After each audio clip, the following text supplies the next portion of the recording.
Bismillahirrahmanirrahim. Assalamualaikum warahmatullahi wabarakatuh. Apa kabar anak-anak Umi semuanya? Semoga kita semua selalu dalam lindungan Allah Subhanahu wa taala. Amin ya rabbal alamin. Dan tentunya kita harus selalu tetap menjaga kesehatan supaya kita terhindar dari virus corona ini. Ingat 4M. Selalu memakai masker, mencuci tangan, menjauhi kerumunan, dan menjaga jarak. Ingat ya nak. Baik, alhamdulillah pada pertemuan ini kita akan melanjutkan tema 6, yaitu masyarakat menuju masyarakat sejahtera. Subtema 1, masyarakat peduli lingkungan. Untuk hari ini kita akan belajar pada pembelajaran 4, 5, dan 6. Baik anak-anak Umi, sebelum kita mulai belajar, yuk kita sama-sama membaca Bismillahirrahmanirrahim. Ya, di situ mari kita amati gambar di mana ada 3 anak yang sedang menanam pohon di lingkungan sekolah. Masih ingat kalian pada materi kemarin tentang peduli terhadap lingkungan? Ya, tentunya masih ingat ya nak. Nah, ini adalah salah satu dari bentuk peduli terhadap lingkungan. Nah, peduli lingkungan itu dapat dilakukan di mana saja, tidak hanya di lingkungan sekolah, namun juga bisa dilakukan di lingkungan rumah, di lingkungan sekitar rumah, atau dimanapun kita berada. Contohnya apa saja sih peduli lingkungan untuk di lingkungan rumah? Yang pertama, menjaga kebersihan rumah. Kemudian yang kedua, tidak mencoret-coret dinding rumah. Tentunya kalian bisa cari contoh lain lagi ya. Ya, kemudian contoh peduli lingkungan di lingkungan sekitar rumah. Apa saja? Menanam dan merawat bunga di halaman rumah, membersihkan lingkungan rumah, dan masih banyak lagi. Contoh peduli lingkungan di lingkungan sekolah, membuang sampah di tempat sampah, tidak mencoret-coret dinding sekolah, dan masih banyak lagi. Kalian bisa mencari lagi contoh-contoh yang lain dan bisa kalian lakukan. Selanjutnya, pada pembelajaran kemarin, masih ingat ya tentang pubertas? Ya, mudah-mudahan kalian masih ingat pada pembelajaran kemarin. Masa remaja adalah masa peralihan manusia dari anak-anak menuju dewasa. Pubertas pada manusia terjadi saat masa remaja. Semua manusia pasti akan mengalami masa pubertas dalam hidupnya. Pada masa pubertas, seseorang juga mengalami pertumbuhan fisik yang cepat. Perubahan-perubahan fisik yang terjadi akan berlangsung secara bertahap. Ya, masa pubertas pada anak perempuan bisa terjadi sekitar umur 10-15 tahun. Nah, sekarang kita akan melihat ciri-ciri fisik remaja pada masa pubertas. Ciri-ciri fisik remaja laki-laki. Yang pertama, massa otot semakin bertambah. Yang kedua, tubuh bertambah berat dan tinggi. Yang ketiga, jakun mulai tumbuh dan tampak. Yang keempat, suara berubah menjadi lebih berat. Yang kelima, biasanya tumbuh kumis. Yang keenam, tumbuhnya jerawat. Yang ketujuh, keringat semakin banyak. Tentunya masih ada ciri-ciri fisik yang lainnya. Ya. Selanjutnya, ciri-ciri fisik untuk remaja perempuan. Yang pertama, massa otot semakin bertambah. Tubuh bertambah berat dan tinggi. Suara berubah menjadi lebih nyaring. Tumbuhnya jerawat. Keringat semakin banyak. Dan masih banyak lagi untuk ciri-ciri yang lain. Iya. Nah, sekarang apa sih yang dapat kalian lakukan untuk lingkungan pada masa pubertas? Nah, kemungkinan kalian juga sudah mengalami masa pubertas ya untuk sekarang. Nah, apa yang harus kita lakukan? Yaitu dengan mengisi hari-hari dengan kegiatan yang positif. Apa saja yang bisa kita lakukan untuk kegiatan-kegiatan yang positif? Ya, yang pertama tentunya kita harus selalu mendekatkan diri kepada Allah Subhanahu wa taala. Kita jangan lupa untuk sholat 5 waktunya, jangan sampai bolong-bolong. Kemudian untuk mengaji Al-Qur'annya, menghafal Al-Qur'annya, ya. Kemudian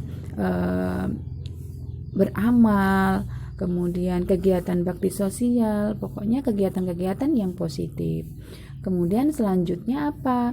Kita harus selalu berpikir positif dan perbuatan kita pun juga harus selalu positif. Selanjutnya, kita juga harus banyak membaca buku pengetahuan. Buku pengetahuan itu seperti apa? Buku pelajaran, kemudian ensiklopedia, kemudian bisa kita juga membaca buku cerita non fiksi, ya. Iya, banyak sekali yang bisa kita baca.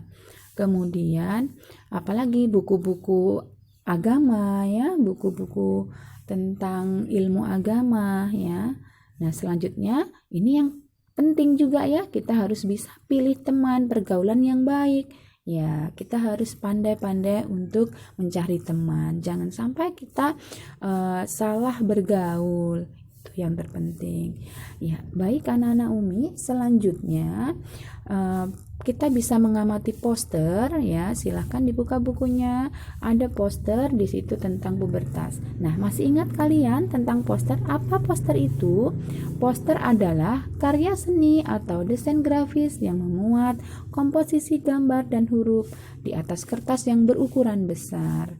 Ya, poster ini juga ditempel di tempat-tempat umum dan poster ini juga harus terlihat menarik dan mencolok agar semua orang bisa melihat dan tertarik untuk membaca poster. Selanjutnya, apa saja sih unsur-unsur poster? Di sini kalian harus tahu apa saja unsur-unsur poster.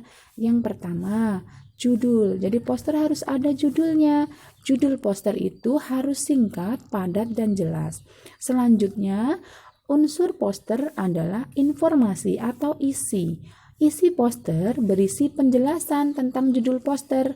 Isi poster sebaiknya dibuat dalam bentuk poin-poin sehingga lebih efektif dan efisien. Unsur selanjutnya yaitu gambar. Gambar membuat poster menjadi lebih menarik. Selain itu, gambar juga memperjelas isi poster. Nah, unsur yang keempat yaitu sumber atau daftar pustaka. Informasi dan gambar yang kita gunakan itu berasal dari mana pembuatannya, sehingga kita bisa mencantumkan sumber-sumber tersebut pada poster. Baik anak-anak Umi, kalau tadi kita sudah muatan IPA, kemudian bahasa Indonesia, sekarang kita menuju muatan SPDP. Nah, bisa kalian amati pada gambar, di situ anak sedang memegang angklung. Iya, benar sekali. Di situ ada angklung. Berasal dari daerah mana angklung? Dari daerah Sunda atau Jawa Barat. Selanjutnya, di situ ada gamelan. Itu gamelan Bali, berasal dari daerah Bali. Gambar berikutnya ini merupakan gambar alat musik tifa, berasal dari daerah Maluku dan Papua. Yang keempat, ini namanya margondang, berasal dari Tapanuli atau Sumatera Utara. Nah, beragam sekali untuk Indonesia.